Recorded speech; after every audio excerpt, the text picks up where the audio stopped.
is a master naturalist. That means she knows about the nature and she knows a lot about trees.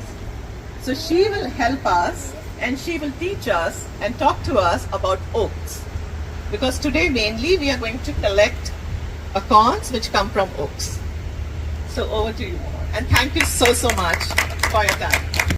Oak trees are the kingpin, the keystone, the grand champion, the gold medalist of trees. Because it has so many, I think the major reason for me is because it is so good for so much wildlife in our environment. Can you think of one thing that a tree could do for wildlife? Like, It provides habitats for birds, squirrels, etc. It provides the acorns, yes. Habitats for the birds and squirrels and stuff. Habitat, right. Think about the birds making nests. And then anything else? Well, to me, one of the most important things it does is provide food for a lot of different creatures. And a place. The thing about oaks is there are 900 species of moths and butterflies that lay their eggs in oak trees. And the oak tree is very generous with the energy it's made because it allows them to eat their leaves.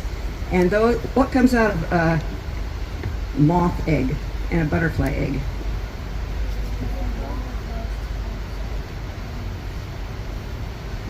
And what animal comes out of a butterfly egg?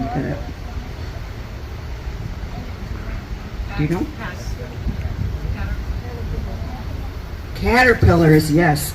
And they lay lots of eggs. So there are some insects that like to eat those eggs, and you might not like insects, but we need them to survive. And once they hatch, they are a very important food source for another thing that I love, and I'm sure you do too, is birds. Oak trees will, in the spring, I have an oak tree next to me and I can see the warblers that are going through, and they're just going from branch to branch, and they're picking out little caterpillars to have for lunch. I've heard a bluebird has to have 146 caterpillars in order to feed its flock every day. So the oaks aren't the only ones who do that, but they are the host plant for all of those species. Do you know what a species is? What animals eat acorns around here, do you think? What would you say? Squirrels, yes. Squirrels, anything else? How about rabbits and mice and voles, raccoons? And the surprising one to me was bears. I mean, how can bears benefit a lot from those little tiny acorns? They would have to eat a huge amount of them, wouldn't they? But that gets them ready for the winter. The acorns are very high in food value for all of this wildlife. We have an oak tree in our neighborhood that must be 200 years old.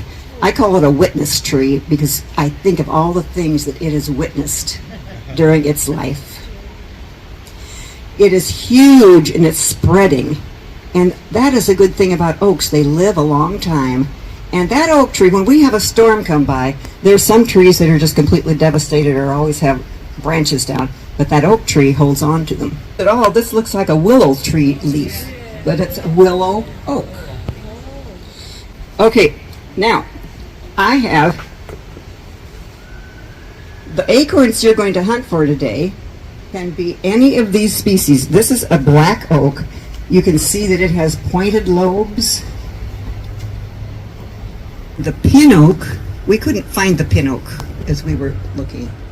Where is she?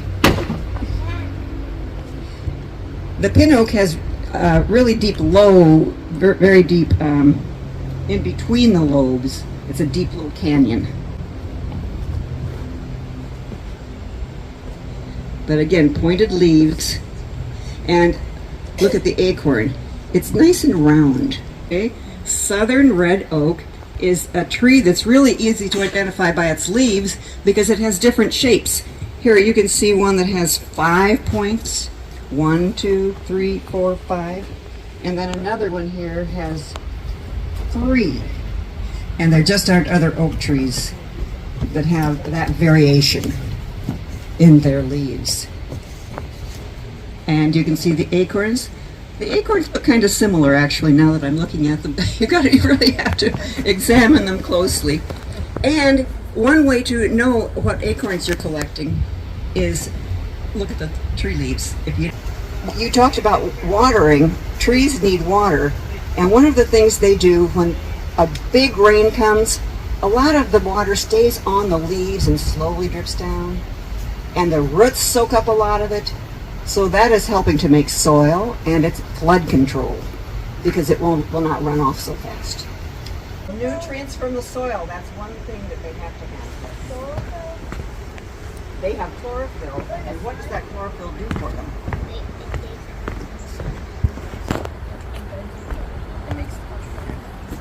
It takes energy, the chlorophyll gets energy from the sun, and it makes sugar. And that sugar is the tree's food. So it can manufacture its own food. That's a wonderful thing about plants. And after they do that, they take in carbon dioxide. So taking in carbon dioxide is good for us because we have too much of it in our atmosphere. And they sequester it, which means it stays in the tree and in the wood as long as the wood is around. So trees are very good for that too. HCAN is an organization, Henrico Conservative Action Network. Peg, me, Beth, all of us are members of it, and Beth leads a committee. So it would be, you would not know, but our Henrico County does not have a climate action plan for the county, and we want one. We want to preserve our nature, we want to collect a lot of acorns and build our community. So Beth, few minutes to you, and she has a petition going which would be sending it to Board of Supervisors. So all of us should sign it today who hasn't already. I know few haven't shared, and thank you for that.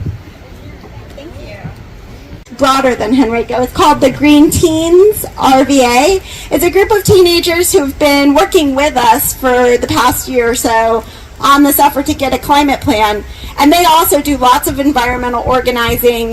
They do cleanups. They do volunteer educational programs in their schools. And they're in schools all across Henrico. So if this is something you're interested in, I'll leave this here for you as well.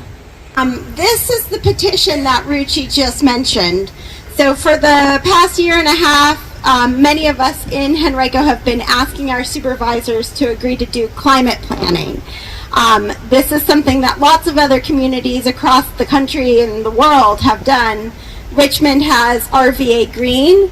A climate plan would be a plan that would ensure that the community gets some input on what the county should do in terms of making sure that our policies are protecting our trees, protecting our green spaces, and especially protecting people who live here and are already facing impacts from climate change. At this point, we don't have a plan, so a lot of people have asked, like, what's in the plan? Just to be really clear, what we're asking for is for the county to make one. So we have 3 volunteers here. Jacob, wait, Samyak, Olivia. All 3 are high schoolers, sophomores, and so what we are going to do is we are going to divide the groups by age. So the younger ones, who is taking the youngest ones? Olivia. So Olivia has been picked. So all the kids from 3 to 6, Olivia is your lead. And then whom do you? One, when you're picking a corn, look that it should not be damaged. You would have already